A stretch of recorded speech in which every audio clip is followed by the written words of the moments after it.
Welcome to Open Minds Radio with Alejandro Rojas. Open Minds Radio is your UFO news authority, presenting evidence and the latest news regarding the UFO phenomenon. Here's your host, Alejandro Rojas. Thank you, Mr. Dean. Hello and welcome to Open Minds Radio, your UFO news authority. If we say it, we mean it, and that is the last word. Now, we're not like that. We're not like one of those Fox News things where they're like, oh, I know everything and you have to listen to me. Nah, you make up your own mind. But we're going to give you a lot of great information and keep you informed so you can make your own informed decision. That is the American democratic way. Some people seem to forget. They get all lost and, oh, we can't be a socialist, but we're Democrats. And that's what we do here at Open Minds. Support democracy. And we talk UFOs. Today we're going to be talking UFOs with Lee Speigel. He is a writer for the Huffington Post. He's been in this field for quite some time. We'll talk to him about the UN initiative back in 1978. We talked a bit about that with Antonio Huneos, who also wrote about it in our magazine. But actually, Lee Speigel had a lot to do with putting that whole thing together. So we'll talk to him about that and all of those details. We'll also talk about the Huffington Post, which he's been writing in, which is great because the Huffington Post is a nationally syndicated, it's national, big time online. I mean, they're a news giant, and it's great to have conventional media letting Lee cover UFOs. So he also was got to interview a lot of people that were on the History Channel show just the other day. And he will talk about, what he talked about with those people. And he's been writing some stories about those on the Huffington Post. So this is going to be a great show. I also want to thank George Knapp, another great journalist out there, who had Antonio and I on Coast to Coast AM last night. That was very cool, a lot of fun. I love George. He's just a great journalist, and it's wonderful to be able to talk to him about all the latest in UFO news. Luckily, you guys get to keep up to date on that. You don't have to wait for us to be on Coast to Coast every 3 months or so. You get all the news right here on a weekly basis. We also have it on our website on a daily basis because we are flipping so cool. And one of the flipping cool people who help us get the news out to you on a regular basis is our news correspondent, who is here today to tell us about the UFO news this week. The gentleman I speak of is none other than Mr. Jason McClellan. How are you, sir? Good. I gave you a pretty long intro there. Yeah, and you are full of flattery, my friend. Well, people got to understand, how important all this is. Well, this all is important. Yes. I myself am not important. Oh, cut it out. All right. Well, let's do this. This is your Open Minds News, UFO News Brief for Monday, August 29th, 2011. Internet giant Google wants to be prepared for any disaster that could possibly materialize, including an extraterrestrial invasion. Does Google know something the rest of us don't? Probably not. Google it. But according to the Next Web, Aaron Feigenbaum, Google's enterprise director of security, recently revealed that the company's emergency preparedness plan tries to include a wide variety of disaster scenarios. In an interview with Computer World, Feigenbaum stated, "We play a lot of games here. Part of our disaster recovery plan is to assume the worst has happened. In last year's scenario, Google was attacked by aliens and California was off the map. We asked, what can we do? How do we run our infrastructure?" And the inclusion of an alien attack in Google's disaster planning isn't too shocking because, as we talked about last week and the week before, this theme of these evil aliens attacking us is unfortunately quite popular right now. Yeah, it's a very big thing. And, of course, there's that story you talked about last week where NASA was said to have written this report, but it wasn't NASA. It was a NASA scientist, right? But regardless, they're talking about some of those types of scenarios. So, right, scientific research, articles, television shows, movies, they're all doing this. Yep. Alien invasion seems to be on their minds for some reason.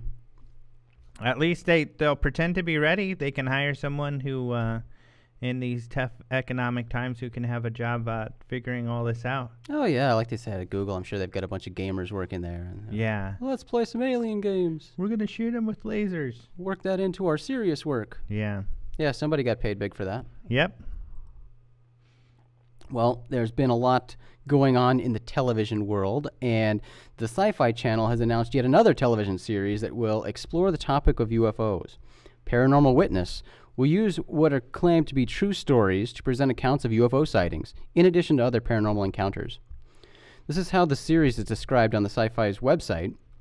Don't watch it alone. Paranormal Witness is an intense, cinematic, high-octane drama documentary series. The show brings to life the true stories of people who have lived through explanation-defying paranormal experiences. Using a mixture of intimate first-hand testimony, personal photos, and real footage, combined with gritty, realistic drama, Paranormal Witness will transport you into a world turned upside down by extraordinary and terrifying events.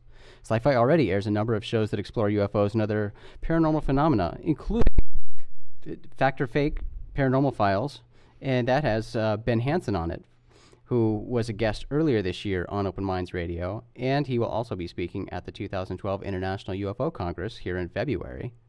But this series, Paranormal Witness, will premiere on Wednesday, September 7th, so check your local listings for times on that.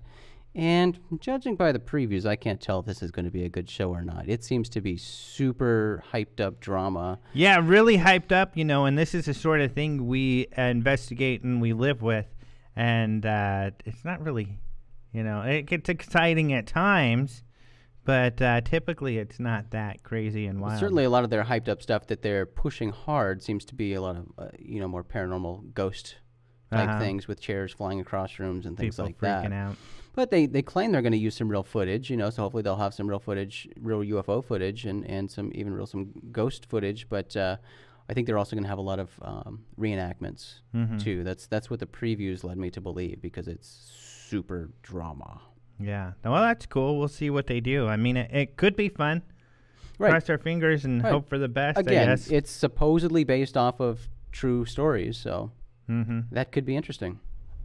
Well, also on television, nuclear physicist and UFO researcher Stanton Friedman was a guest on MSNBC's Dylan Ratigan's show a couple weeks ago to lend his opinion regarding the upcoming movie Apollo 18 and the conspiracies associated with the mission that was allegedly scrapped by NASA. The Joy Behar show on CNN's HLN hosted a panel of guests last Wednesday to discuss UFOs and the existence of extraterrestrials. This panel included journalist Leslie Kean, former Ministry of Defense UFO researcher Nick Pope, filmmaker James Fox, and former Arizona Governor Fife Symington. The History Channel aired a 2-hour special on Thursday night titled Secret Access, UFOs on the Record, based on Leslie Kean's New York Times bestseller, UFOs, Generals, Pilots, and Government Officials Go on the Record. Kean explained to the Huffington Post, the theme of the program is that UFOs exist, but there's a small percentage of sightings that are significant and haven't been explained. Secret Access, UFOs on the Record, which can already be pre-ordered on DVD in the History Channel's online store, was followed by a new episode of Ancient Aliens that explored the connection between extraterrestrials and rituals performed by humans. While the UFO subject is being addressed in television specials and news programs, it's not a new occurrence, but I don't know, would you agree with me on this, that it seems even slightly that the attitude of the media seems to have shifted slightly, where they seem to be taking the subject slightly more seriously as we progress? I personally think so. I think it's been a slow, gradual thing where it used to be the norm, where everything was tongue-in-cheek and made to look silly. But these days, it's just the opposite, I think. We look at the news all the time. Most of these stories, or at least 50%, are taken pretty seriously. They just talk about the UFO sighting or the event that's happened, and they don't make fun of it. Sure, there's a lot that do, but not all of them. And for instance, in these History Channel specials with this show with Leslie Kean, and really most of her coverage, except for, when she was on the, what was the Comedy Central show? Stephen Colbert. Yeah, and Stephen Colbert, which is supposed to be funny, it was taken very seriously. So I personally think so. I think it continues to get better and better. Well, even when they were on the when this panel was recently on the Joy Behar show. Mm-hmm. You know, it's usually a very comedic show. That's the point of the show. You know, they do a lot of entertainment news and things like that. But, and granted, Joy Behar wasn't there. They had a fill-in host. But overall, the subject was treated very seriously. Mm-hmm. You know, there were some other questions thrown in, like what do you think of crop circles and things like that didn't necessarily relate to what this panel was talking about. Right. But overall, the subject was addressed seriously, and this History Channel special, Secret Access UFOs on the Record, was done very professionally. And, you know, Leslie got to talk quite a bit, Nick Pope. Mm-hmm. I mean, these experts were featured prominently, and basically the facts were just delivered. It was really cool, and it was a really interesting show to watch because it's different from a lot of the other things out there. And these are the perfect people to present it because they stick to hard facts, you know, what we know, what we can demonstrate, not a lot of information that is just speculation. So I love that about them. So I think it's great. I'm really happy with all of the attention that Leslie's work has been getting. Right, and it's my opinion that I think Leslie Kane managed to pull off what I think her intent was with that special, and that is to highlight the importance of that we do need some sort of official organization to be looking into UFOs, because that's really what she pushed in this, pointing out that yes, there are things in our sky, we have proof of this, but there isn't an organization that people can go to that is assigned to investigate this. We have our MUFONs and our other organizations to report things, but we don't have an official group that's going out and actually investigating this. Yeah, I think the problem with a lot of these governmental groups, level. Well, and the resources, you know, with the projects that get done at universities or governmental levels, they get a lot of funding. And then you have a lot of resources, a lot of equipment that can be spent, and people full-time, you know, working on these issues. We haven't really had that. And, you know, if we did, we would get a lot further, I think. And that's what she's talking about. Even with MUFON, it's everybody working when they can in their own time. And these are all people with families, with jobs. So that very little time gets to be actually put towards these efforts. So a full-time, you know, backed organization, private or I think a university would be best. That'd be great if it was something they took serious. I agree. But bottom line, I do think these television shows and news programs, you know, are moving in the right direction, and the subject is being taken more seriously, which is a wonderful thing to see. Yep. Well, I'm going to talk about fireballs. I don't think I talked about fireballs last week, but we talk about fireballs a lot, and I've got more fireballs to talk about. A burning fireball was seen shooting across the sky in Cusco, Peru on Thursday and was recorded on video. Many fireball UFOs have been reported this year from all around the world, including Mexico, Scotland, and the United States. According to CBS News, this latest fireball UFO in Peru is suspected to be a meteorite plunging to the Earth, but no positive identification has been made. And there was also a fireball in Auckland, New Zealand. An unusual light was seen in the sky above Auckland on Saturday evening.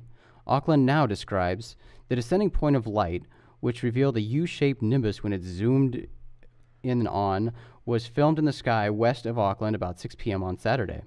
A witness recorded the video of the strange light as it burned through the evening sky, and in the video, the witness states that the object is back, indicating that the flaming object has previously appeared in the area. But according to Auckland Now, astronomers say the light in the sky was probably not a UFO, comet, or rogue planet about to smash into the Earth, but rather the contrail of a plane heading out over the Tasman Sea. So it seemed with this one, with the Auckland sighting, that the astronomers, they actually convinced to lend their opinion on this sighting, were kind of annoyed by it. And that came across right away. Really? So they really had to push to get some astronomer to talk about this. Why would they be annoyed? That's their job. They came back kind of jokingly with their response. Really? Yeah. That's frustrating. I mean, that's their job. I mean, they're supposed to be experts on things in the sky and in space. And you know, it's possible that they were somewhat frustrated because I think there were a lot of people commenting on this particular video with things talking about, a planet that would smash into Nibiru Earth. or something. Right, exactly. Yeah. So I think they kind of got frustrated with that and didn't want to waste their time addressing crazy theories. But Yeah. You know what? I think this is incredible, though. Yet another fireball, maybe two. The one in Peru is a great video to add to a bunch that we've had this summer.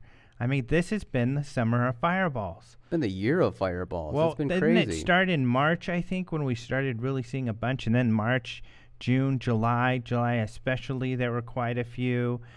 This is probably like the 8th recorded fireball, and at least maybe the 3rd or 4th, maybe more, that was videotaped Right. in a very good way where you can clearly see this strange object. Yeah. And, I certainly think that there are quite a few of these, or at least some of these, that are definitely planes in the sky, because contrails with the sun, we've seen demonstrated, can do some bizarre things that you wouldn't suspect. So the plane can actually be out of the sunlight, the setting sun, while the contrails are illuminated. So it creates this weird looking thing in the sky. But others, and many of these other fireball UFO videos, are just completely bizarre. Yeah, as if, is it a function of where we're seeing more of these fireballs right now? I think it's starting to seem like that.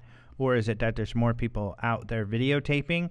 But there's been people videotaping over the last several years where we only seem to be getting this in the last year, especially this summer. So it does seem like an increase of these fireballs. I think this is really strange, really interesting, is. something to keep an eye on. Yeah, definitely. And we are doing just that. Exactly. Well, again, something that seems to be on the rise, that is UFOs in New Zealand. I've got another UFO sighting in New Zealand here. This one wasn't a fireball, but it was described as a large glowing ball, and it was seen on Tuesday night in the sky above Taradale, a town in the Hawke's Bay region of New Zealand. Resident Colvin Steele grabbed his camera as soon as he noticed a strange light in the sky, and he was able to get the object on video. He explained that the object seemed to pulsate, and it split into two objects. These objects just hovered in the sky. Then following a flash, they were gone.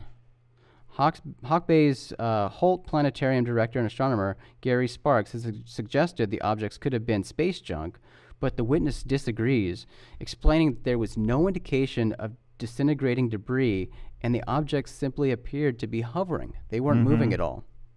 And gotta say, the video is not really worth watching at all. You can't make anything out from this video.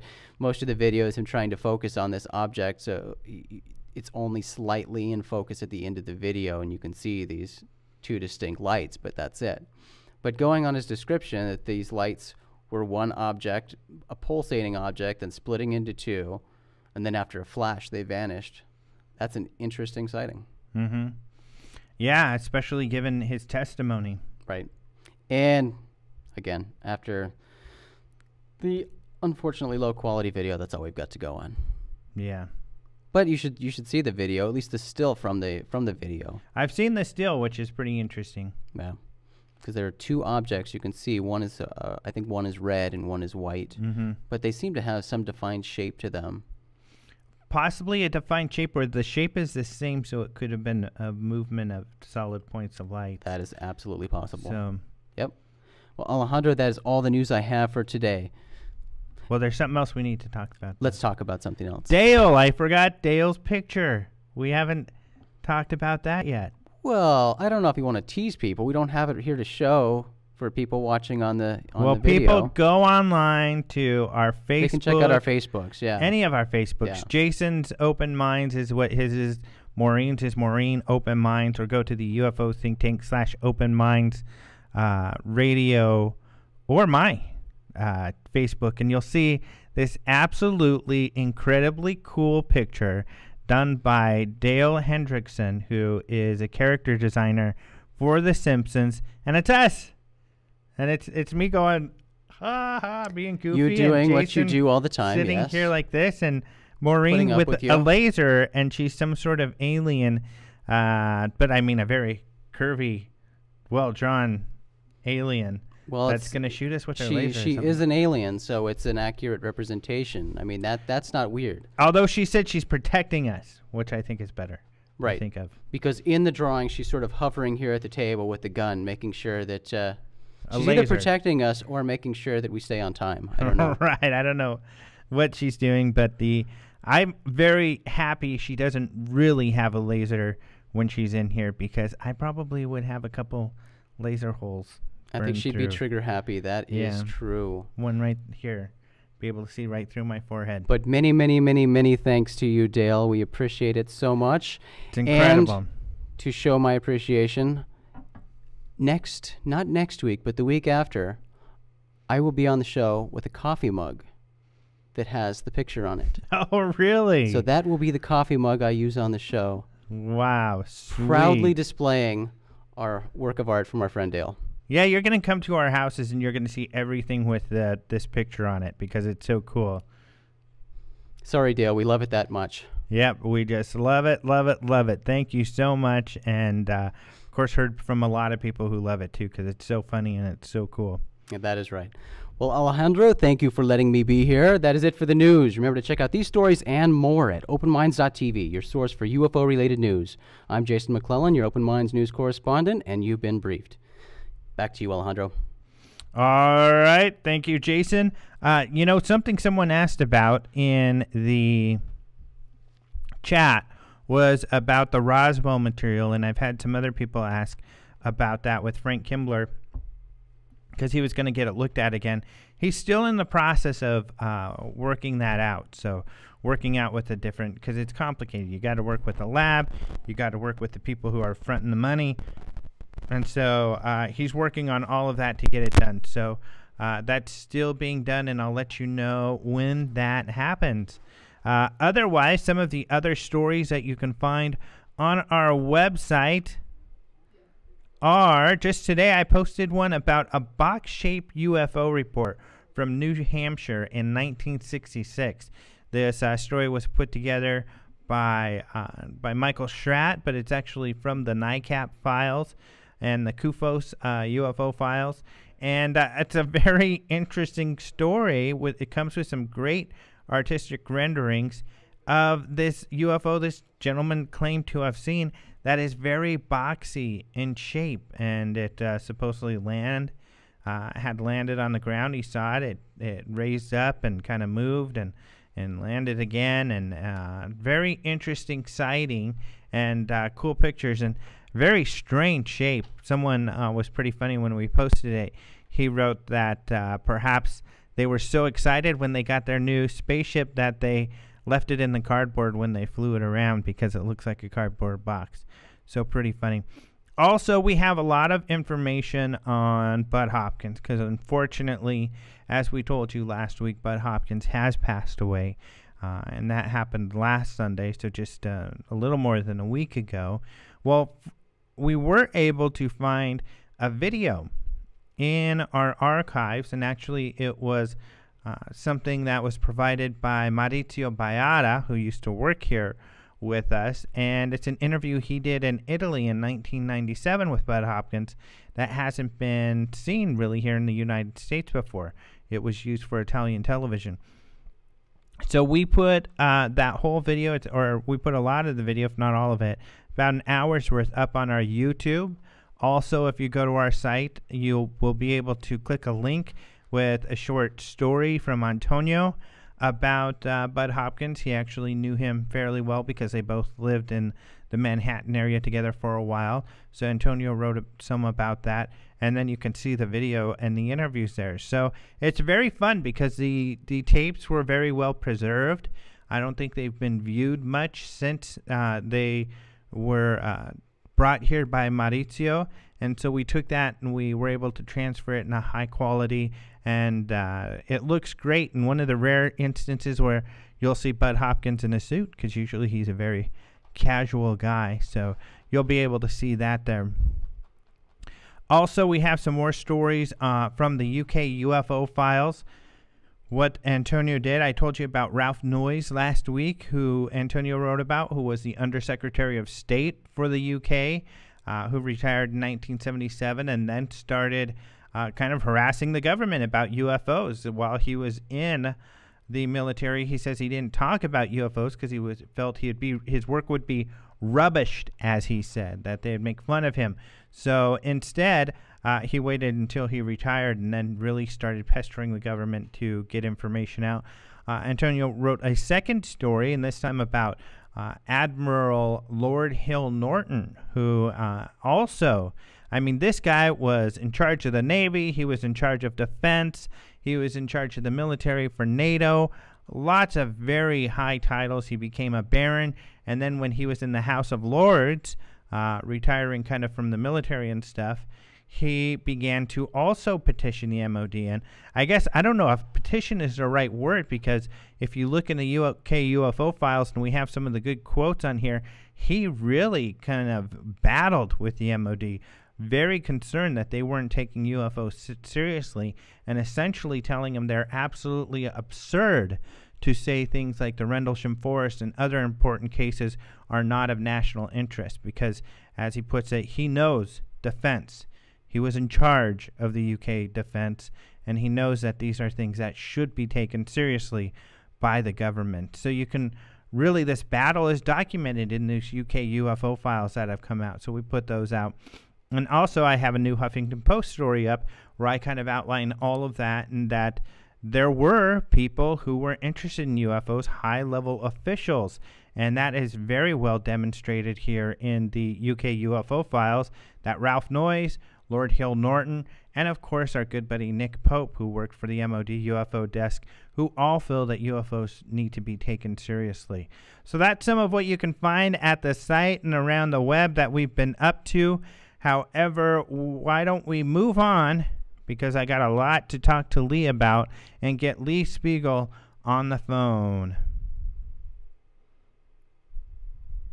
All right, we have on the phone the person everybody has been waiting to hear from, and I am, as usual, excited to speak to Mr. Lee Speigel. Hello there. Well, thank you for that glorious introduction. Well, I think it's deserving, because you, and I wonder if you feel this way, you're kind of ufology's champion in conventional media, at least nationally. Well, boy, that's an interesting way to think about it. I mean, I've been doing this, whatever this is, for a long time, and it's like, it's amazing that I'm working for such a big news organization, the Huffington Post, and that they're actually letting me write as many UFO stories as I want. Yeah, which is really cool. I mean, Huffington Post is one of the main leading online news sources, right? Oh, absolutely. In fact, it's probably the biggest news online source for blogging news events. And I don't remember when, but at some point I believe Huffington passed companies like the New York Times as far as readership. Or it's amazing. We have so many different divisions, and they seem to like the fact that UFO stories have such a big, broad appeal. Yeah. Well, I followed them. I've always been a fan of Arianna Huffington anyway. I was surprised when Huffington Post went online and it started doing what it's doing now and becoming kind of this hub. They're definitely on the cutting edge of social media integration into news. There's no doubt about that. Yeah, I think you're right, yeah. So it's very cool to see you, who, of course, I was seeing you on the AOL News, which is another national group, so that was great, to then move over to the Huffington Post. And you said there was something to that you guys were kind of lucky to be able to make the move. We were.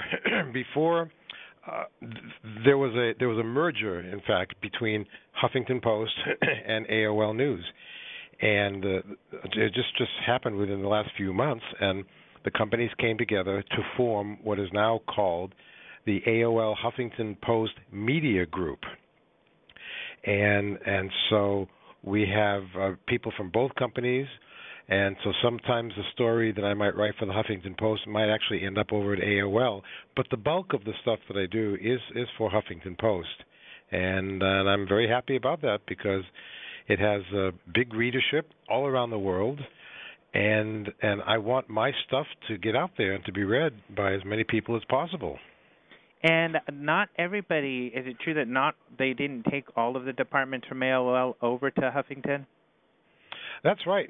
The way it worked, without getting too much into all of the logistics of it, basically AOL had its own separate news divisions and style divisions and different sections of people who were writing. And when the merger happened, it just didn't make sense for there to be one big company with like two newsrooms, two news divisions, two this and two that. And so they did a lot of consolidation, and the section from AOL that they kept, because Huffington Post didn't have their own weird news section, that's where I was writing at AOL. I think because they understand that there is a big interest in all things weird, not just UFOs, but people. Alejandro, people get sick and tired of reading about tax hikes and mortgage foreclosures and unemployment and global warming. They want something, occasionally it's a little more weird.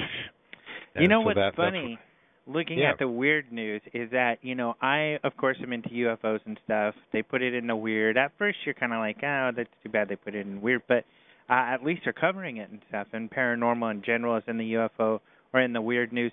And by looking at the weird news, it made me think what's funny is pretty much everybody is into something weird.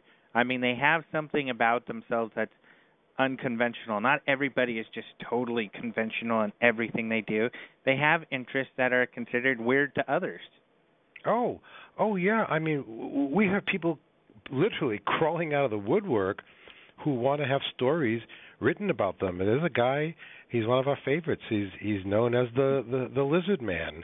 And he's something like 99% of his body has been transformed so that he looks like a lizard. Oh, my gosh. He had his tongue lengthened and split into two. He's got horns growing out of his forehead that he had surgically, implanted. His entire body has tattoos that actually make him look like the creature from the Black Lagoon. Wow.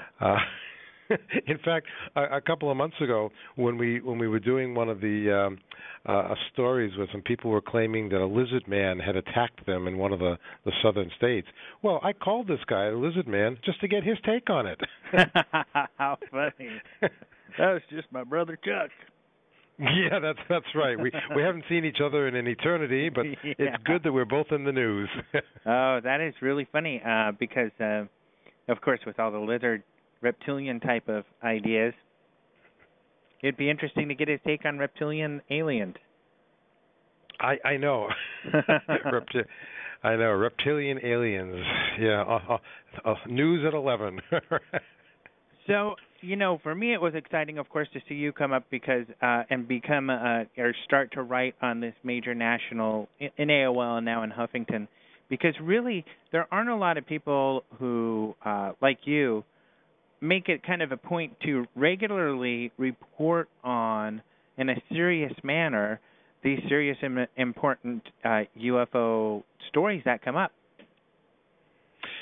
Well, I've been discovering more and more as I cover different stories that it's not just the bare bones story itself that's interesting, but I'm seeing that when you put the story aside and you see what's really behind the scenes or the aftermath of stories, that's what's really interesting to me. The History Channel just premiered, and they're probably going to show this many times throughout the month, a 2-hour special about UFOs. And I wrote 2 stories about the special and the people involved in it, and discovered as I was putting the stories together that there was so much more to the cases than just the cases themselves. And that's what's always interesting to me, because I think the American people would like to hear more things that are credible to help them make up their minds about what the whole UFO subject is all about. Mm-hmm. What would be an example of that, kind of this peripheral that you discovered? Oh, okay. Here's a perfect example. In the History Channel, special, they do a recreation of a famous UFO case.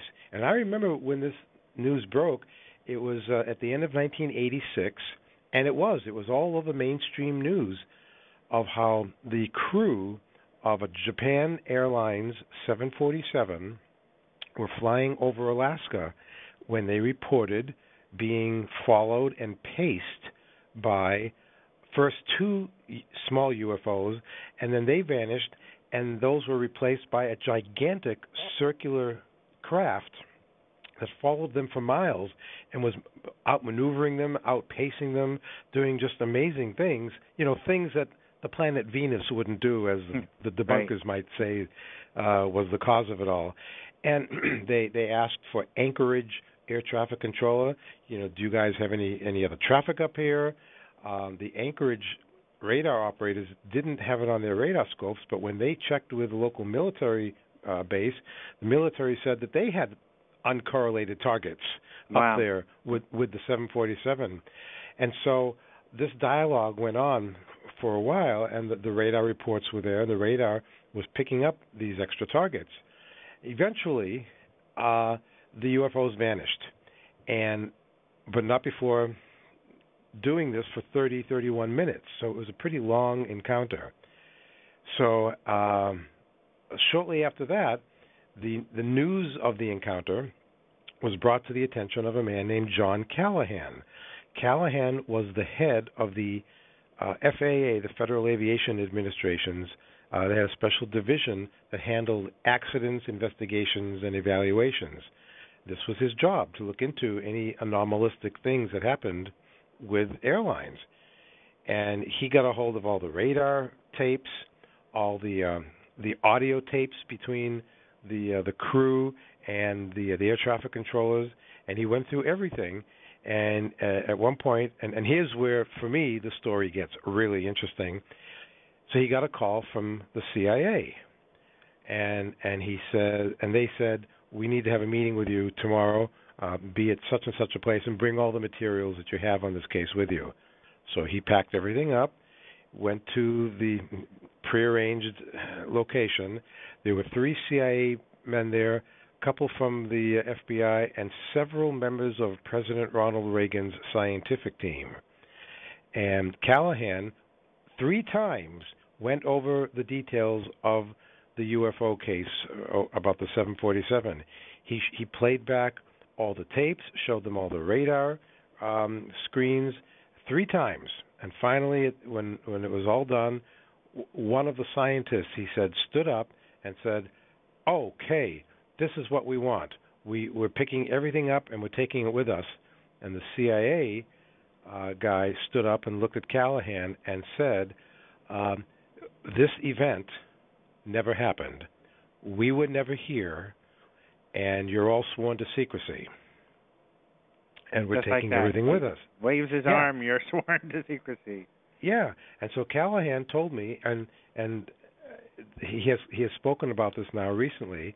He said he turned to the CIA guy and he said, well, what was this object that you're also interested in? And the CIA guy said it was a UFO. And Callahan said, well, then shouldn't we put out some word to the media to let them know that there was an actual UFO event?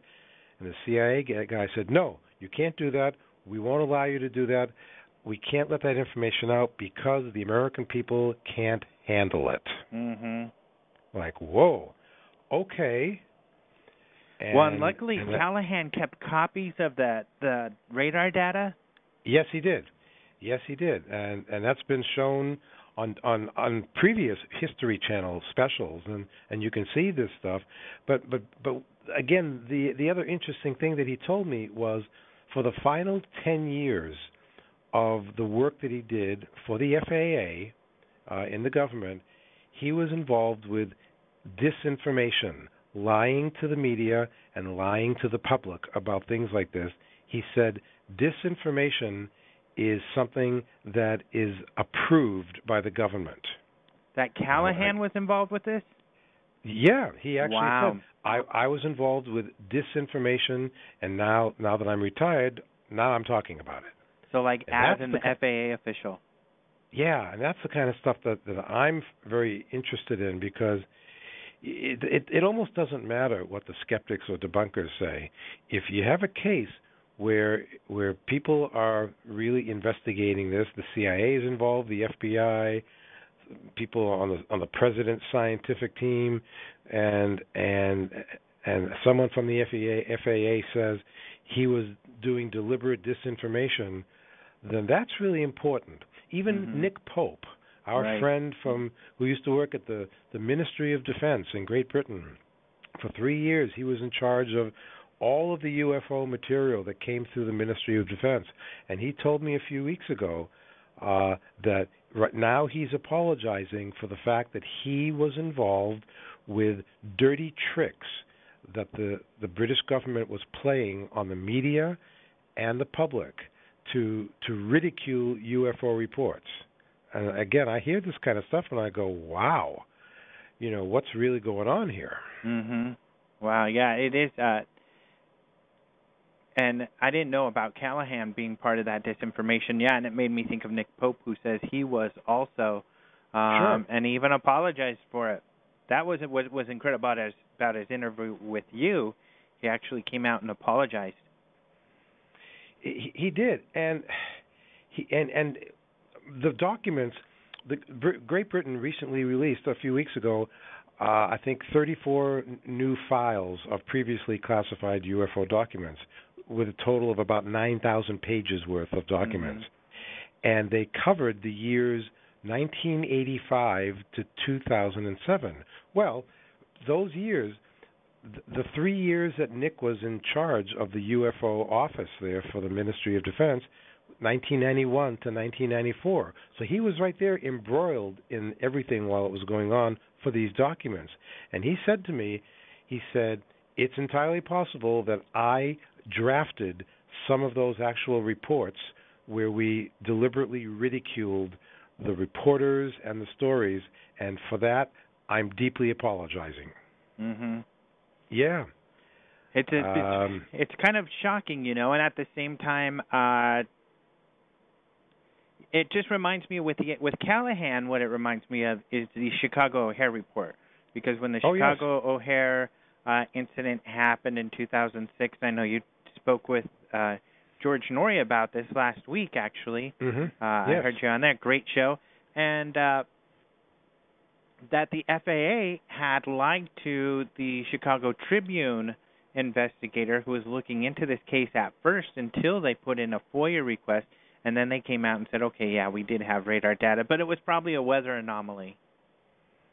Right. A weather anomaly that hovers over the airport. It's circular in shape. It's seen by several eyewitnesses. And then when it leaves, it doesn't just go to the left or to the right. It shoots straight up into the air.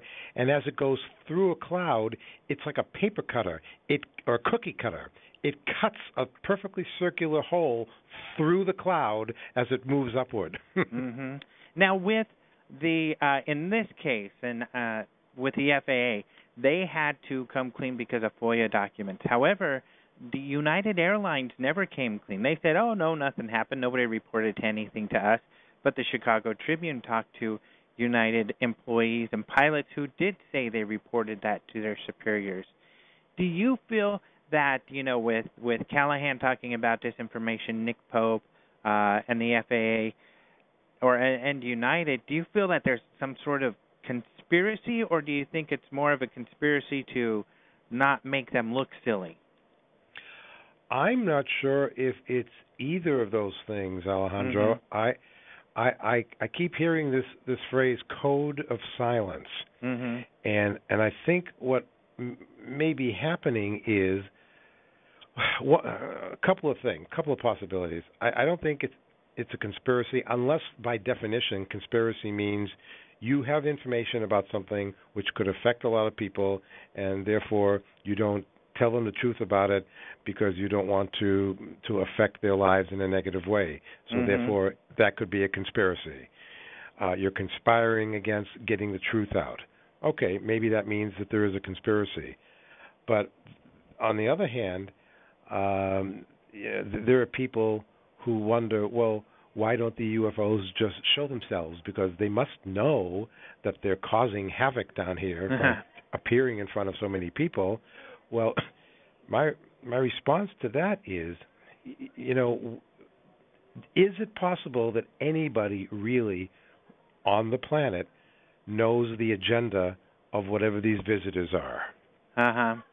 You know, because, you know, we always like to think that we're in charge of everything. We know everything that's going on. We're the smartest guys around. We're the only ones on the block. And it unnerves people to realize we're not. Yeah. Steve Volk, I don't know if you've noticed his book. He's a writer for Philly Burbs, and he wrote a book about fringeology, just kind of how he looked into ghosts and he saw it was legitimate. He looked into other paranormal stuff. So he wrote this book kind of examining just exactly what you're talking about, how in society we have to know everything. And it's probably okay to admit that we don't know everything, because it's absolutely silly to think that we do know everything. I mean, there was a time in this country around the time of the 1930s when the Orson Welles presentation of War of the Worlds came out, and people who heard the radio broadcast went into a panic because they thought that we actually were being invaded by Mars. There is that mentality, or there was that mentality, that told higher ups, the officials, the government, that maybe if the truth were to come out that we're being visited by someone, that maybe the American public or the public around the world would not be able to handle this kind of information, because it could automatically change everything: society, religion, technology. And yet there are so many people now who say that not only are they ready to know about any possible visitations, but now people are claiming that the reason why we're not being told the truth is because of things like, well, the technology. If there's a technology out there that can really help us do amazing things, like maybe run our automobiles without gasoline and use some other power source, well, would the oil companies want that to be known? Probably not. If there's a technology or a civilization that have learned how to eliminate sickness and disease, and they want to share that with us, well, if that happens and there's no more sickness and disease on planet Earth, then do we need the pharmaceutical divisions and companies? Probably not. I think that makes a lot more sense, because we are an economic-based, not just society in America, globally now. And so it seems most things are driven by economics. And that would be an economic reason why people would want to hide this technology. Yeah, and, you know, all the arguments that say, well, nobody's visiting us because they couldn't possibly get here from there. Well, really, is that true? Do we know for a fact that nobody could get here? See, you and I mutually know nuclear physicist Stanton Friedman, and he likes to say that when people say, well, that bit of UFO behavior is impossible, what they're really saying is, I don't know how to do that. Right. You know, and if I don't know how to do it, then it must be impossible. I always think... Yeah. Oh, I was just going to say, you know, these people who take these stances, I kind of laugh at it as opposed to get so frustrated, because, I mean, the skeptics, I don't know why someone would want to label themselves a skeptic, because those are the people who, in history, are the complete fools. Like the people who say we can't fly, or that to break the sound barrier is impossible. They're seen as complete fools in the future. Yeah, it's like these are the people who apparently enjoy having eggs smeared all over their faces. Yeah, they're just asking for it. And it's funny because they complain about, you know, assumptions being made on the side of UFO researchers, but those are pretty assumptive things themselves to say that these things are impossible, and we don't know that at all. Well, it's like, let's remember, everybody, that we as a species, we've only had any kind of sophisticated technology for what, 200 or 300 years right. at the most. So what if there's another civilization, or as astronomers love to now theorize, there are probably tens of thousands of other civilizations just in our little Milky Way galaxy.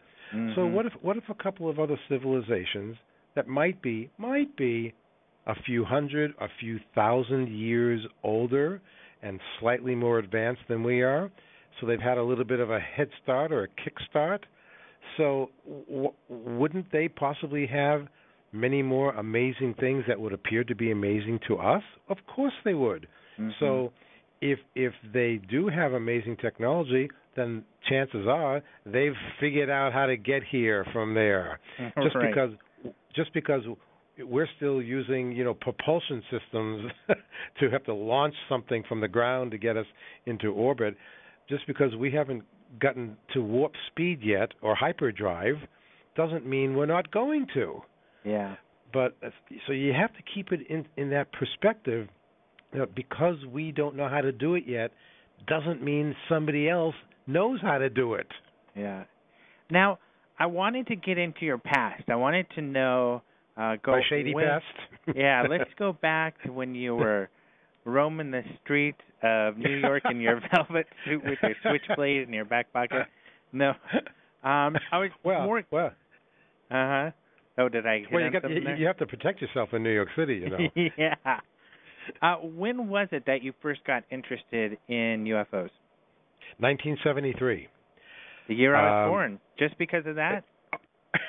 That's right. I got this message. I heard someone named Alejandro has just come into our reality, and you will intermingle with him in about 30 years.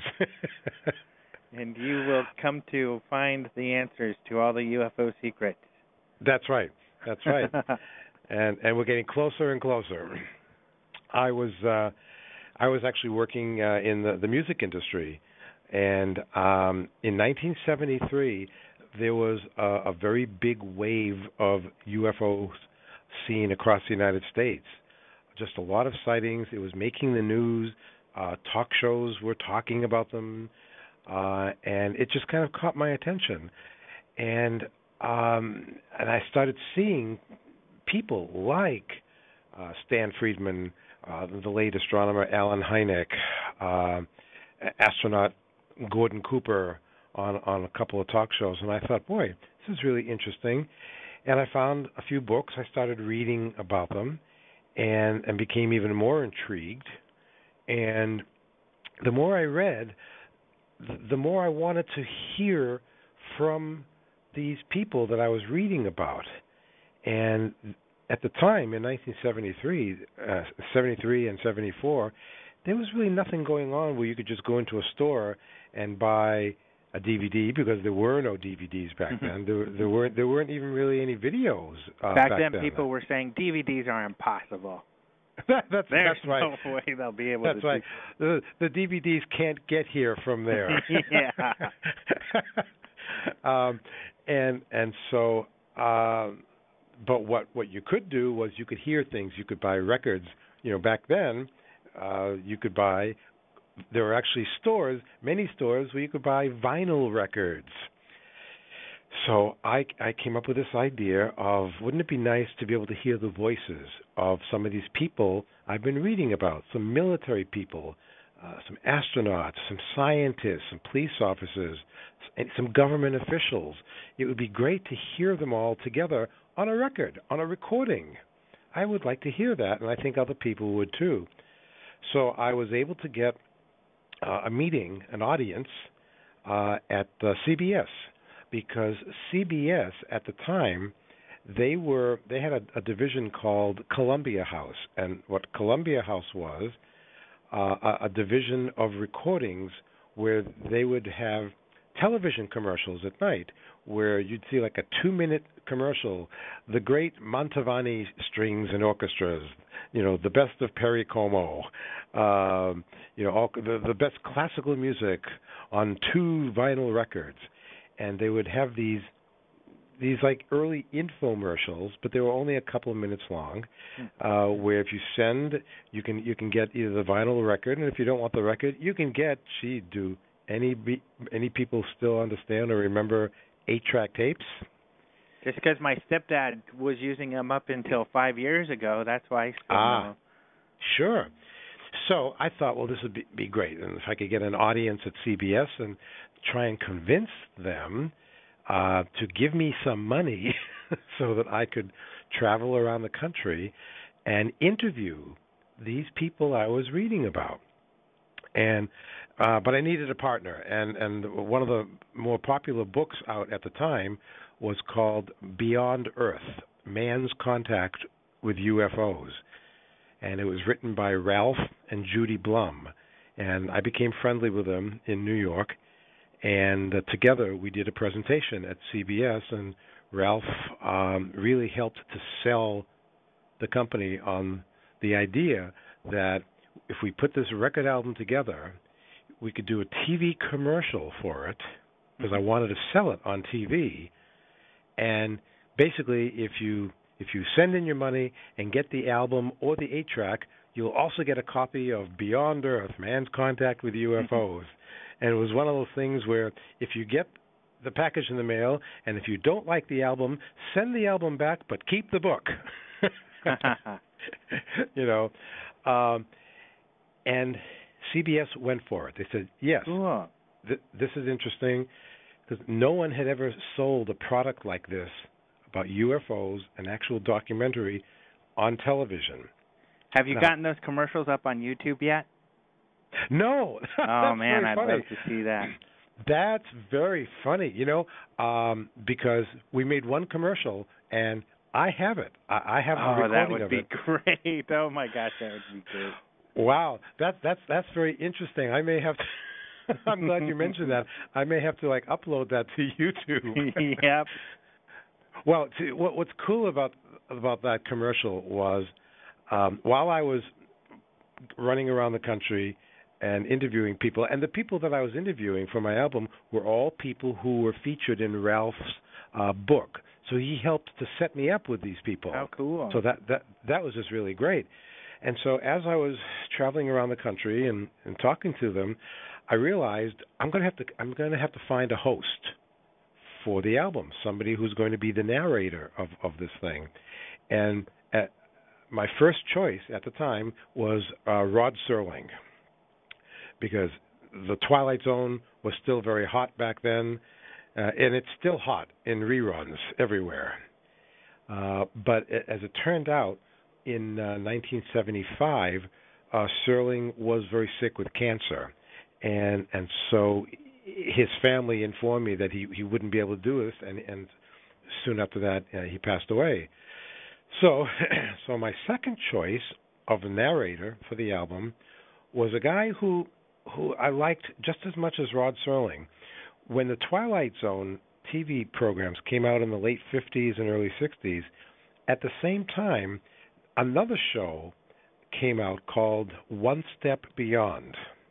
And in One Step Beyond, like the Twilight Zone, used a lot of unknown actors who later became very famous actors. The difference between the two shows was where Rod Serling introduced stories that were just totally science fiction, totally bizarre, One Step Beyond introduced stories based on real, unexplained phenomena and psychic events. And the director and the host, the on-camera host of One Step Beyond, was a man named John Newland. And he used to just come out on camera, introduce these stories. Then you'd see him within the actual sets of some of the stories. He'd be narrating it just the same way that Rod Serling did with the Twilight Zone. And so I went to California and I met John Newland, which was amazing for me to meet him. And over a lunch and a handshake, he agreed to be the narrator for my album. How cool. It was very cool, and we brought him to New York to read the copy of the 2-minute commercial, as well as the actual copy, the narration of the album. And he came to New York to do the 2-minute commercial spot, and they put the commercial on TV. And the commercial ran on television. It ran in the National Enquirer. Wow. We had a couple of commercials there. And sold it in a few other places. Dr. J. Allen Hynek loved the final product, and he arranged for it to be sold through the Edmund Scientific Catalog. I mean, how cool. I was in heaven. Oh. And, did you interview... No, go ahead. I was going to ask if you interviewed Stanton Friedman back then. Stan Friedman was the first person I ever interviewed about UFOs, and it was for my album. Oh, wow. The reason I ask is because about 6 years ago, he came and did a talk. I was living in Denver then. And I was like, do you mind? It was for Colorado MUFON. I was part of that. And I was like, do you mind if I record this? I want to put it online. And he looked at me funny. And he says, you can do that? I was like, I told him, I have the technology. And he was like, yeah, that's great. It was pretty funny because here you are, 30 years prior, and you're recording them and putting them on vinyl. So. Oh, well, I got to tell you, when when CBS gave me the money to travel around the country, the first thing I did with some of that money was I had to buy a recorder, on which to make all the recordings. And I wanted something that was compact. I wanted like a high quality cassette recorder that had Dolby in it that could reduce any background noise, and so I bought this Sony tape recorder. It was so big and it was so heavy it almost tore my shoulder blades apart. Oh my God! Trying to carry it on and off of planes. Oh my God. The thing was about 1.5 feet wide, about 7 inches high, and it must have weighed like 75 pounds. Holy moly! And its only function was to put a tape in, close the compartment, and hit record. Oh my gosh, that's so funny. What did it have? Like vacuum tubes in it? And well, I felt like I could have made toast with it. I mean, they could have done all kinds of things. So I traveled around with this thing. I mean, a huge, heavy recorder.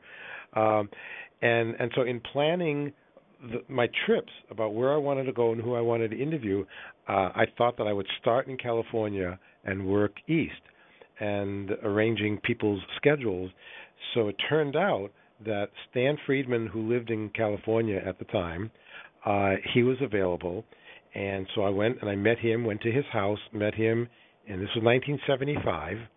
And when I was done doing my interview with him, and I was so impressed with him because, here we are almost 40 years later, he and I are still friends, and he's always stayed consistent with his views and the things that he has to say about UFOs. And so while I was there interviewing him, he said, there's a guy just up the road here who you might want to talk to also. He's an aerospace engineer, spent 43 years working for McDonnell Douglas, and his name is Dr. Robert Wood. Oh, wow. And now Robert Wood is on the board of directors of MUFON. Mm-hmm. Yeah, he's a guy, great. He spent a lot of years at McDonnell Douglas, and one of the first tasks that he did at McDonnell Douglas, he was given the job of trying to figure out, putting a team together to try and figure out how these things called UFOs possibly worked, to see if McDonnell Douglas could somehow engineer similar craft. So that's why Stanton was in California, probably. Well, what Robert Wood did was he hired Stan Friedman, and it was the first paying job that Friedman ever had in UFOs. Yep, and it didn't. Unfortunately, it got canceled before it started. Right. I think. Yeah. So after I interviewed Stan Friedman and Robert Wood, then I went up to Hollywood and interviewed Gordon Cooper, the former astronaut. Oh, wow. And that was the first time that Gordon went on record, literally on record, on vinyl record, to talk about UFOs he had seen and about a UFO that had landed out on the dry lake bed at Edwards Air Force Base. Holy moly, wow. That's the first time that story ever came out. And so then I started moving around the country. Then I went to Chicago to interview Dr. David Saunders, who was a member of the Condon Committee in the 1960s. And while I was there, that's when I met Allen Hynek. So I interviewed Allen Hynek for my record. I was just moving around and just talking to people. It was great. Mm-hmm. So, and then at some point, and I don't know, let me know if anything else significant you were involved with happened in between, but then you got involved with the UN initiative. Yeah, I after the album was done and we premiered it in 1976, I started getting bored. It's like I wanted to do something else because I realized, back then nobody was using the word disclosure, and yet the album that I did was one of the first forms of disclosure, I believe. Right. Yeah. And so around the album came out in 76, and then around 77, I started noticing in the news that this guy named Eric Gary, the Prime Minister of the tiny Caribbean country of Grenada, he was trying to get the United Nations to pay attention to his own personal UFO crusade. He wanted to form some kind of a UFO committee based on the fact that he had seen UFOs in his country, many other people in his country had seen them, and he thought that this would be probably good for tourism in his country as well. And the United Nations very politely paid attention every time he went and did a speech and started talking about UFOs. But nobody ever did anything about it. So I got an idea. I thought, well, this is great. Maybe somehow I could get to the United Nations and do a presentation, because I asked a few people around, and I was told, if you want to do something at the UN, if you want to do a presentation on anything, you can't just walk in off the street and say, "Hi, can I do something on UFOs, please?" They won't let you do it. You have to be either part of a specific delegation that's doing this, or you have to be like an associate delegate or a temporary delegate. And so I met a couple of the ambassadors of Grenada. I just went to the mission, the Grenada mission in New York, and I brought with me a copy of my UFO album from 1976. And I said to them, I'd like to present this to your Prime Minister as a gift. This is what I did, and there are some amazing people on this album. Would you please give the Prime Minister this, and I'd love to meet him sometime. I got a groovy album here that Gary's going to be really hip to. That's right. It'll climb the charts of Grenada. Yeah. Well, not long after that, the ambassadors called me and said, the Prime Minister is coming to New York. He's going to be knighted to be Sir Eric Gary. Yeah. And he has invited you to come to the ceremony at the United Nations. He'd like to meet you. And I said, great, it's wonderful. I'd love to meet him too. And so I went and was there for all the pomp and circumstance of making him Sir Eric Gary. And when that was over, we met privately for just a few minutes, and he said that he enjoyed my album, and I said, well, I thank you very much, and Mr. Prime Minister, I'd like to make you an offer, a deal. And basically I said, you've been trying to get the world body to pay attention to your UFO interest, but they don't seem to be interested in what you have to say. I, on the other hand, I have all the people in my back pocket who could come and make an amazing presentation on your behalf if you will sponsor my presentation. And he said, okay, let's do it. Cool. And then so they had to make me a delegate, and they gave me like a little laminated card with my name on it, and said, Mr. Lee Speigel is an actual accredited delegate of the country of Grenada. Wow. Yeah, and they gave me checks, paid from the Bank of Grenada, and I wanted to make sure really fast that they were good checks and wouldn't bounce, and that worked out okay. And so I went to people like Alan Hynek and Gordon Cooper and Jacques Vallée and said, do you guys want to play with me on this? Because here's a chance for all of you to get up in front of the United Nations and do your thing. And they all said, yes, of course we want to do this.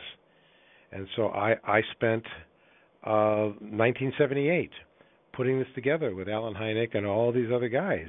And it was just amazing. There's in July of 1978, there was an interim meeting at the UN because during the summer the General Assembly and the Special Political Committee were on vacation, but the Secretary General, Kurt Waldheim, wanted to meet with those of us who were planning to do this presentation in November.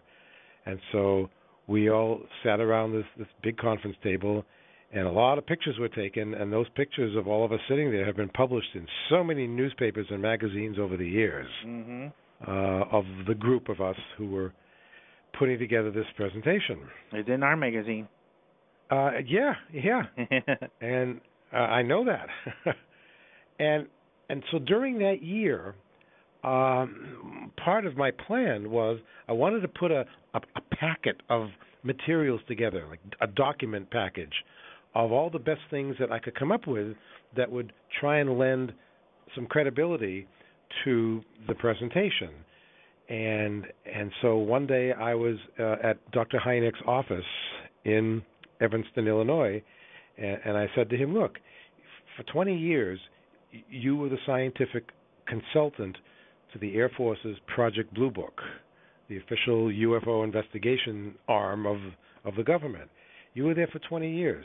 You must have had your hand in some filing cabinets once in a while before you left. I'm asking you to give me something that I can then have translated into several languages at the UN so that we can include this for our presentation, that people would read and go, wow, this is amazing. And I said, what can you give me? And he went over to his filing cabinet, he opened it up, he pulled out a manila envelope, and he handed it to me, and he said, well, I'm not sure if this is what you're talking about, but take a look at this. And what he gave me was about 14 or 15 pages of something called Introductory Space Science. And it said Volume 2, Department of Physics, United States Air Force, Chapter 33, Unidentified Flying Objects. And I said, well, what is this? So it turns out that this was, in 1968, when this was written, the Air Force decided to include in one of their physics textbooks, the name of the book was Introductory Space Science, that was given to the Academy cadets at the Air Force Academy, and they wanted to give their cadets information about UFOs. And I was reading through all the pages, and I was going, oh my God, well, like, wow, is this real? And he said, yes, this is real, and I'm not sure if it's a smoking gun, and I'm not sure if people will consider this proof, but I said, well, I think this is very hot. This is really great. And so when you go through the chapter, I mean, the Air Force told their cadets things that they suspected about UFOs. You know, again, while concluding publicly that there was nothing of scientific interest about UFOs, this chapter continued as part of the Air Force Academy curriculum after the close of Project Blue Book. And I find that to be very interesting. Yeah. And they basically say things. I'm going to quote a couple of things from the chapter right now for you. It says, what we will do here is to present evidence that UFOs are a global phenomenon which may have persisted for many thousands of years. And they go on to give the cadets many examples going back thousands of years where extraterrestrials may have intervened and interacted with humans. And here's another little section that says UFO sightings not only appear to extend 47,000 years through time, but they're global in nature. One has the feeling that this phenomenon deserves some sort of valid scientific investigation. Okay? And then they go on to give more examples of UFOs. And then they start getting into specific things that UFOs might turn out to be, like mysticism, hoaxes, natural phenomena, secret weapons, and then they come down to alien visitors. And under the topic of alien visitors, it says, the most stimulating theory for us is that UFOs are material objects which are either manned or remote controlled by beings who are alien to this planet. There is some evidence supporting this viewpoint. Here's another. Again, it's part of the trying to justify to the cadets why they think that this is so. It says, we may be the object of intense sociological and psychological study. In such studies, you usually avoid disturbing the test subject's environment. You do not contact a colony of ants, and humans may seem that way to any aliens. And here's a variation. A zoo is fun to visit, but you don't contact the lizards. So, yeah, right. You can see the theme kind of running through this. I love the document too, because even years later, most of it is still valid. Yes. Such as one of these statements and the conclusions where they're talking about there could be 4 different groups of aliens, all at different stages. But this, I think, conclusion is pretty accurate today, where they say a solution to the UFO problem may be obtained by the long and diligent effort of a large group of well-financed and competent scientists. Unfortunately, there is no evidence suggesting that such an effort is going to be made. Yeah. Still true to this day, because I think that's the most important thing that could happen. It's amazing. It's like, well, you can't win, any way you turn. Yeah. And it makes you have to wonder, well, who's really running the show here? you know?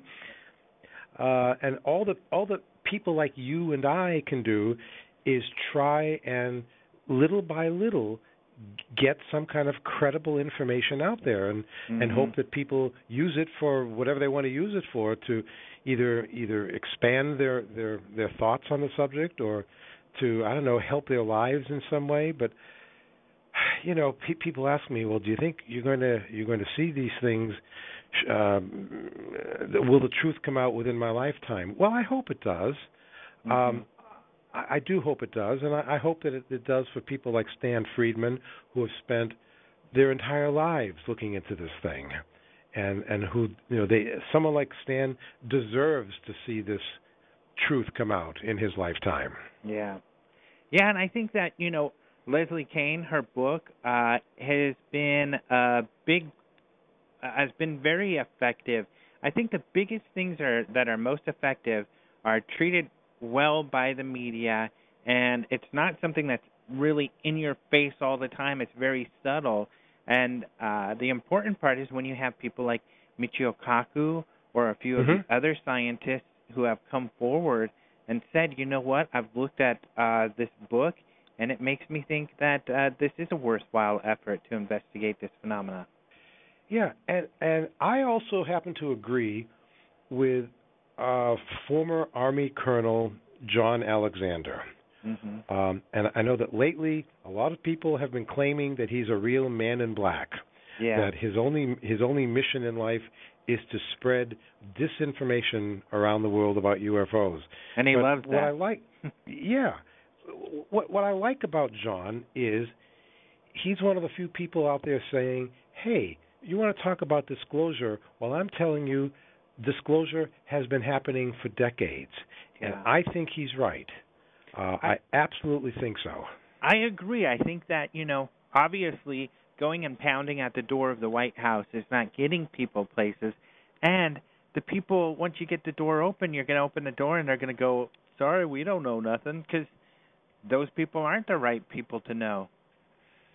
Yeah, and who do we think we are that well, gee, why don't they land on the White House lawn? Well, why should they? Yeah.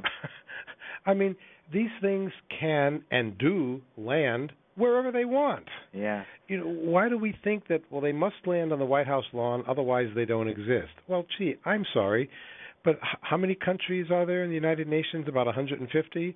And we're so egocentric that we think that it must happen in the United States, or that the announcement must come from the White House. I'm sorry, I don't happen to fall into any of that, but a lot of people do. People tend to think that, well, if our leaders tell us one thing, we must pay attention to them, and if they tell us that there's nothing to it, then we'll have to believe them and let's go about our dreary lives. Yeah. It reminds me of that great analogy that you just talked about the ants, and it would be like, us sending an ambassador to the ants. Hello, we are humans. I like that, an ambassador to the ants. We want to open up diplomatic relations with the ants. Yeah, and that's exactly how we might appear to some extraterrestrials. Now, I also happen to believe, and I don't talk about this a lot, but I do believe that it's possible that some kind of contact has been made between some visitors and, at the very least, some military people, because there have been too many stories told by a variety of military people about how a ship has either landed at a military base and some creatures got out of it, and blah blah blah, and so naturally they would want to keep these kinds of stories secret, because any country that can shoot a flying saucer out of the sky, or if a saucer lands, well, any country would take an obviously military attitude and say, well, we have to get it, we have to figure out how it works before the next guy does. Mm-hmm. So I understand all that attitude. It doesn't make it right, and right. It doesn't help the situation. I just would like it if people weren't ridiculed anymore. Yeah. So that when Dennis Kucinich was asked during the 2007 presidential campaign, Tim Russert of NBC said, "Is it true that you've seen a UFO?" And as soon as he asked the question, there were snickers and laughs throughout the audience. Well, why does that happen?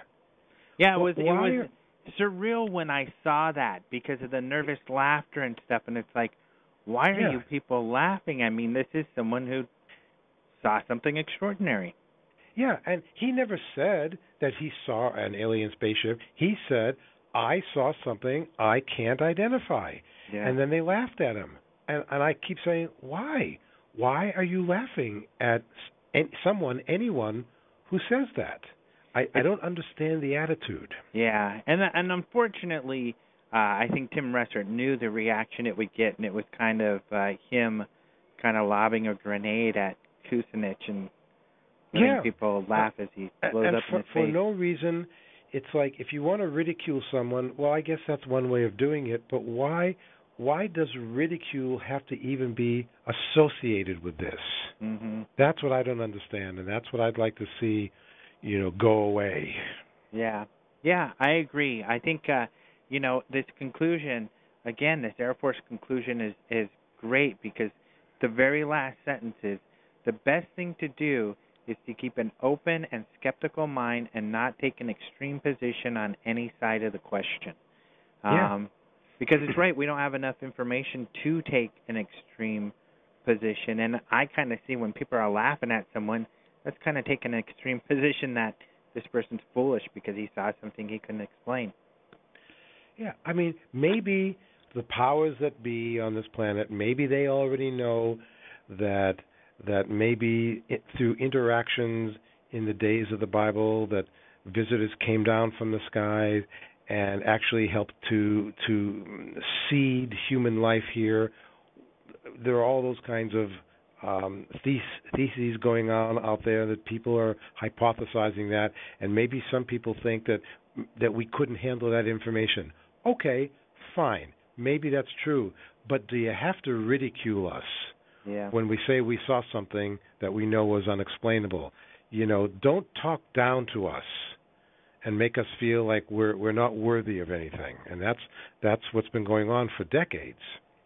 Yeah, it kind of reminds me again of that Steve Wolf book, and I think he even is blogging for the Huffington Post also, at least has once or twice. And his was the same thing. He was thinking, when he started thinking about the paranormal, he had a ghost experience in his past, and he was thinking, why do I have to feel ashamed because I believe my parents and the experience that, they talked about having in the past? I really shouldn't feel that way. I should be able to, just accept it and examine it. I agree. And I also want to let all of your listeners know that if they're not aware of this yet, that they should check you out as a blogger now on the Huffington Post. Thank you so much for helping that happen too, because I am so excited and happy to be blogging for the Huffington Post. It's a great. You guys have a great team on the Weird News, and it's just a lot of fun. Of course, getting exposure to these stories, and it helps me feel to help out, to also help champion this whole subject. Yeah, and it's worth championing, I think. Yeah, there's great stuff.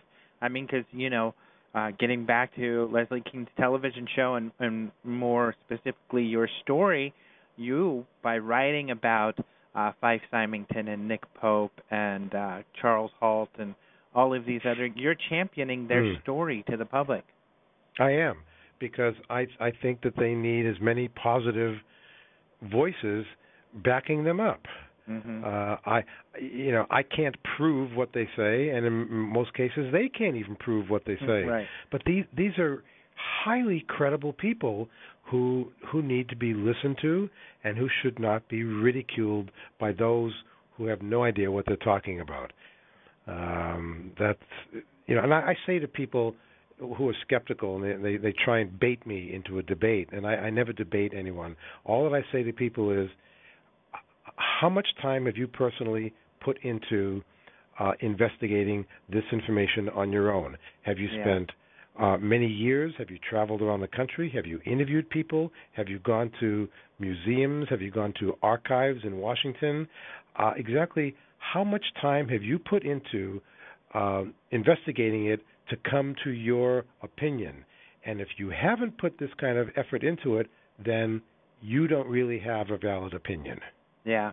I just try to hand them. Yeah, you're right. Yeah, I agree. I say this to people, and I have found in the past, basically, sorry, but it pisses them off because they don't want to be talked down to like that. And I say to them, well, then don't ridicule other people if you don't know what you're talking about. And unfortunately, this includes the major skeptics out there, like the Benjamin Radford out there on the MSNBC, I think, and then, or even Sesh Shostak. They haven't even begun to investigate the phenomena before they make their conclusions. Yeah. And for the most part, I know all of these skeptics, and I actually, if they weren't skeptics, I like these people. Yeah. I've had very nice conversations with them. They're very easy to get along with. They just have this one character flaw. Yeah, exactly. And we all have them. I guess we're running out of time, but I do have one last question, and it's really around your experience with the History Channel and writing this story, because I guess a cynical perspective of why the History Channel would do a great show like they did is that they're just going for ratings. But did you find something different, that these people actually take this subject serious? Yes. I spoke with Julian Hobbs, who is the executive vice president, he's the executive producer of the History Channel. And I asked him last week, I said, you've done many UFO shows. Why are you suddenly doing a 2-hour special? What gives with that? And he said, well, the only reason why we're doing this, and yes, we have done many UFO shows in the past, but after I read Leslie Kane's book, it was so compelling, and it changed my views and some of my opinions on the credibility of this, that I decided to go with this. And without her book, there would be no show, and that's why we did it. We gave Leslie Kane the UFO Investigator of the Year award last year. Oh, great. And she deserved it, and, I just can't say enough about her work and getting this book out and how great it is. And it's wonderful that you're picking it up and running with it as well.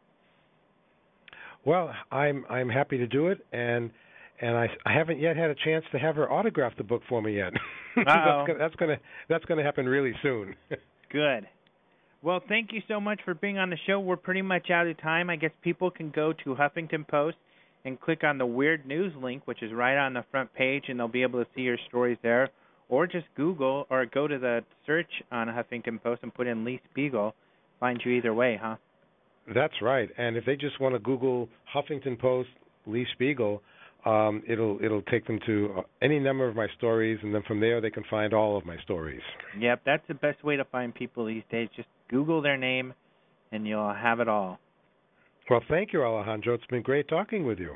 Yeah, thank you for being on the show. Thanks for helping me get the Huffington Post blog, and keep it up. Keep on keeping on.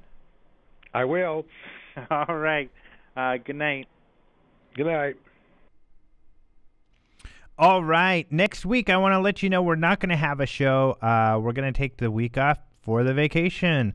Also, the chapter he was talking about the Air Force physics document, you can find that online, and actually CUFON, CUFON.org has that also. And finally, in 2 weeks when we do come back, we're going to have a special show with Jason McClellan, our news correspondent, because he wrote about Billy Meyer. So we're going to go over his Billy Meyer research. So thanks for joining us this week. Don't forget to visit openminds.tv for the latest UFO news and information. And we'll talk to you in a couple weeks, people.